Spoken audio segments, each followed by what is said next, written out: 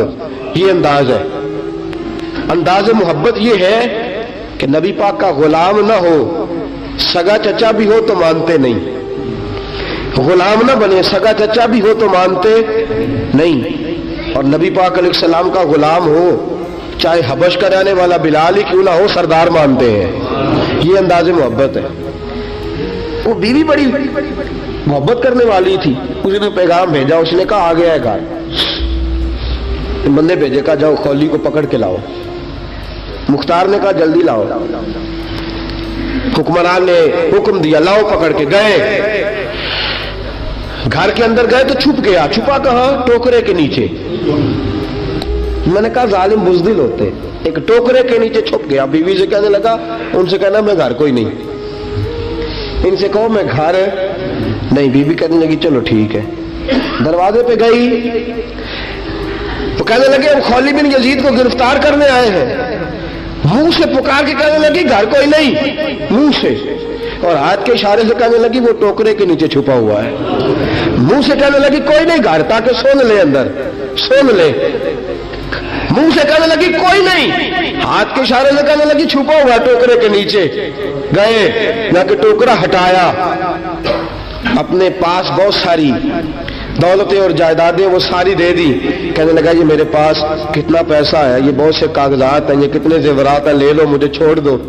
انہوں نے کہا وہ حکومت کدھر ہے جس کے لیے تم نے حسین کا سر کاٹا تھا؟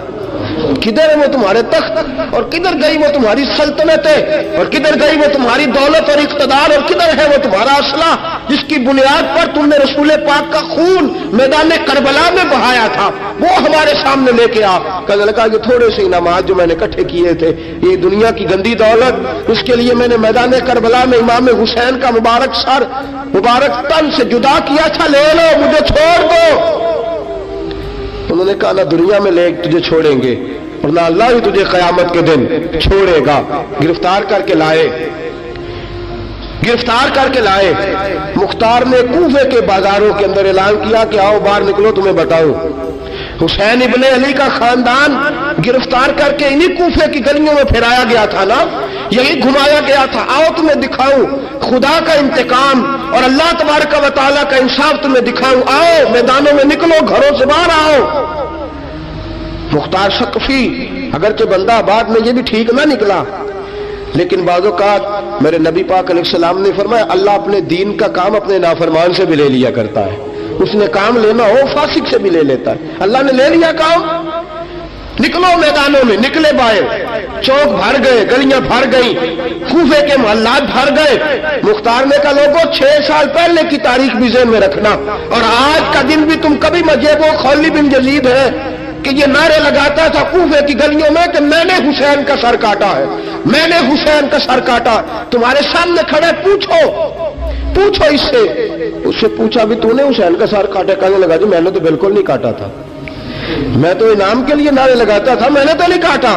اس نے کہا چلو ابھی کرتے ہیں تیرا بندوبست۔ زخم لگائے تلوار کے ساتھ، اس کے وجود پر زخم لگائے، اور جب نڈھال ہو گیا، خون بہہ گیا، زمین پہ گر گیا، تو مختار نے کہا اس کے وجود کو آگ لگا دو، زندہ کو جلا دو۔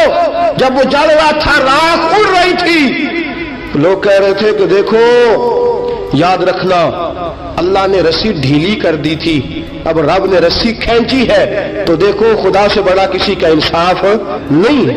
کس انداز میں امام حسین کے قاتل کو شمر ذیل جوشن، میں نے کہا تھا 10 محرم کے دن جب مختار کے لوگ اس کے پیچھے بھاگے تو مدینہ منورہ تک گیا، حضرت امام زین العابدین سے بھی ملا، انہوں نے پانی بھی پلایا، کہنے لگا امام صاحب لگتا ہے آپ نے مجھے پہچانا نہیں۔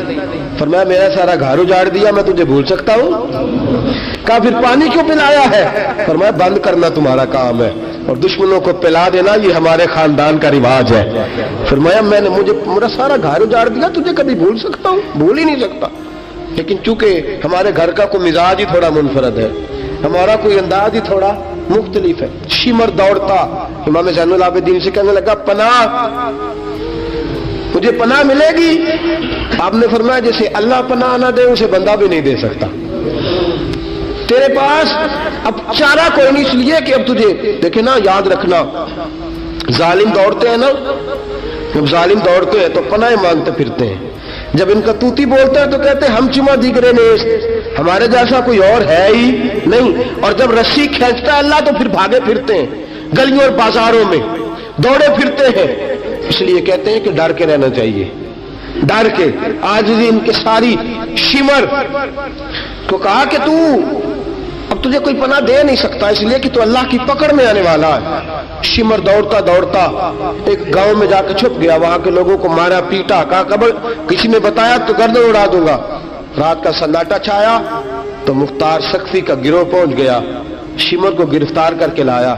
مختار سقفی نے کہا کہ اس کے نا ہاتھ اور پیر باندھو، یہ پانی بند کرتا تھا میرے امام کے بچوں پر، یہ پانی بند، اور نعرے لگاتا تھا، کھڑا ہو کے کہتا تھا کہ امام پانی جانوروں کو دوں گا، درندوں پرندوں چرندوں کو دوں گا، لیکن اگر علی اصغر مانگے گا تو پھر نہیں دوں گا، علی اکبر مانگے گا تو پھر نہیں دوں گا، عباس مانگیں گے تو پھر نہیں دوں گا، اگر زین العابدین مانگیں گے تو نہیں دوں گا، سکینہ شہربانو اور زینب کو پانی نہیں ملے گا، باقی ساری کائنات پیے گی، آپ کو نہیں ملے گا۔ یہ وہی شمر تھا، گرفتار کر کے لایا، 3 دن تک پیاسا رکھا اور زبان اتنی لمبی باہر نکل آئی، العطش العطش کی آوازیں بلند کرنے لگا۔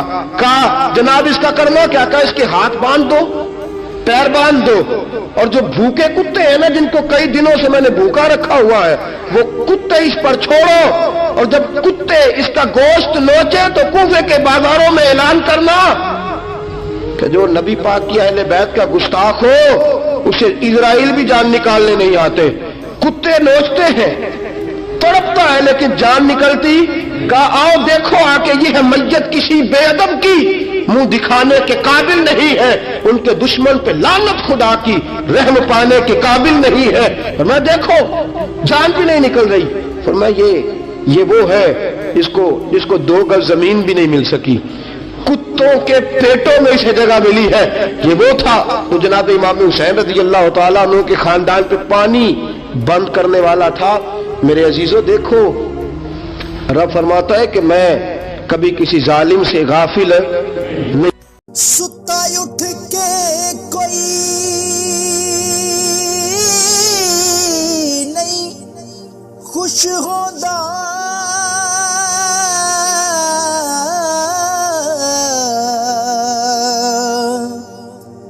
بڑے ستے جگا کے میں ویکھیا